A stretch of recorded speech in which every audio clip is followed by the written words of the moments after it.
So hi guys, today we're gonna test the cranial nerves 1 to 6. These nerves innervate most of the face and the neck.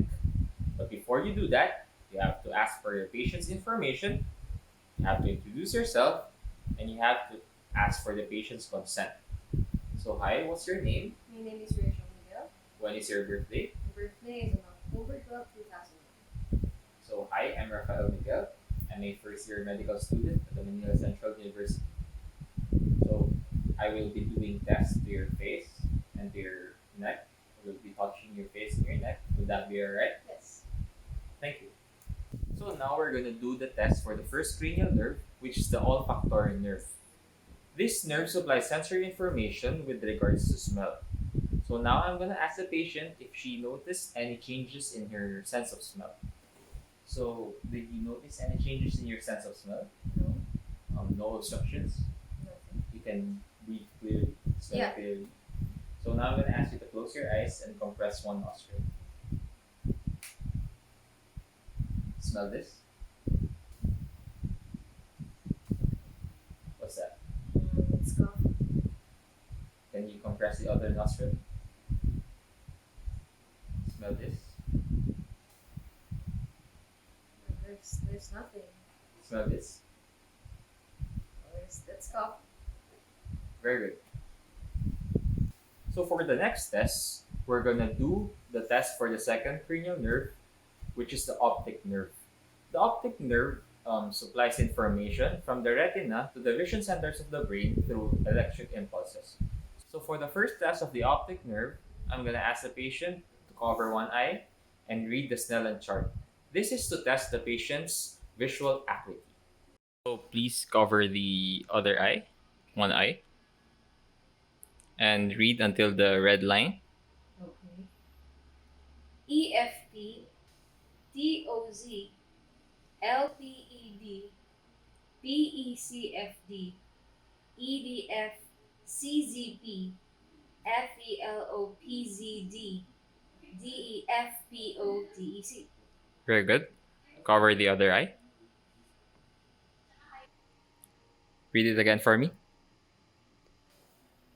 EFP, TOZ, LPED, PECFD, EDF, CZP, FELOPZD, DEFPOTEC. Very good. So next, I'm gonna test the patient's visual inattention. So visual, can you point at the finger if you see moving? All right.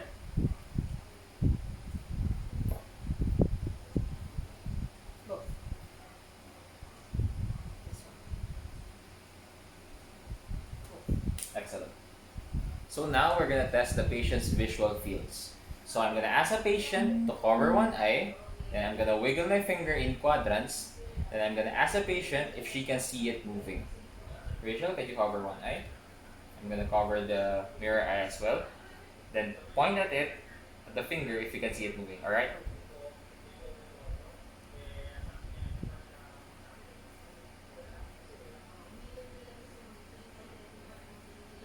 Cover the other eye as well.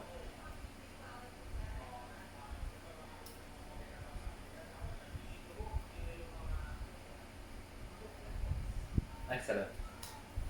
So for the next test, I'm gonna test the patient's cranial nerves number 2 and 3. Cranial nerve number 3 is the oculomotor nerve, which innervates most of the extrinsic eye muscles, which moves most of the muscles of the eye, plus lifts the eyelids. So for this test, I'm gonna ask the patient to pick a point on the wall, and I'm gonna shine a light on the eye to test the pupillary reflexes. Put your hand like this. Gonna shine light in your eye. I'm gonna be putting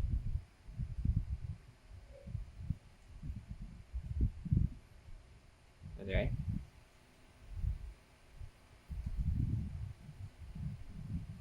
Excellent. So for the next test, we're gonna do the swinging light test, which may reveal a pupillary defect. So the swinging light test is done to check for patients with RAPD or relative afferent pupil defect. If light is shown upon the patient's eye, if normal, it will constrict. However, if with defect, it will dilate. So lastly, we're going to do the accommodation test. This is a reflex action of the eye in response to focusing on a near object, then looking at a distant object, or vice versa. Look at the distant object, then look at the pen. Excellent. So for the next test, we're going to test the cranial nerves 3, 4, and 6. This is the examination of the extraocular muscles. Cranial nerve 4 is a trochlear nerve which innervates the superior oblique muscle of the eye, and cranial nerve 6 is the abducens nerve which innervates the lateral rectus of the eye. So Rachel, do you have any double vision? Can you please tell me if you experience double vision throughout the test? So keep your head still and just use your eyes to follow my finger. Is that alright?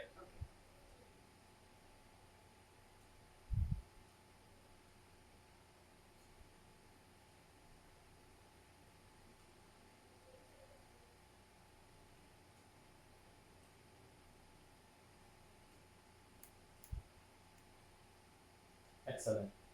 So after doing that test, note if there's any ptosis, any nystagmus, or any restriction of eye movement. So for the last test in this OSPE, we're gonna test the trigeminal nerve or cranial nerve 5. This nerve is responsible for the sensations of the face and also responsible for chewing and biting. So Rachel, now I'm gonna test your soft touch and pinprick sensations. Is that alright? Okay.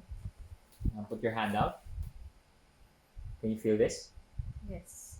Yes. That's cotton wool. Okay. I'm gonna test your ophthalmic branch, the maxillary branch, and the mandibular branch. Okay. Would that be alright? Yep. Close your eyes, and when you feel the sensation, can you say yes? Okay. Yes. Yep. Yes.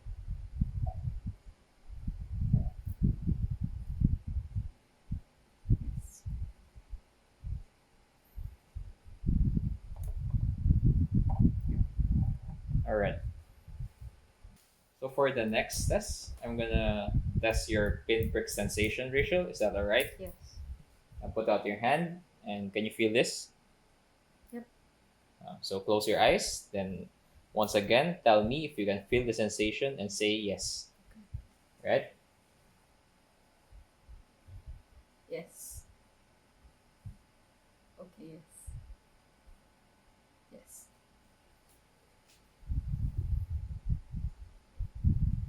Yep. Yes. Excellent. Did it feel the same on both sides of the face? Yes. Very good.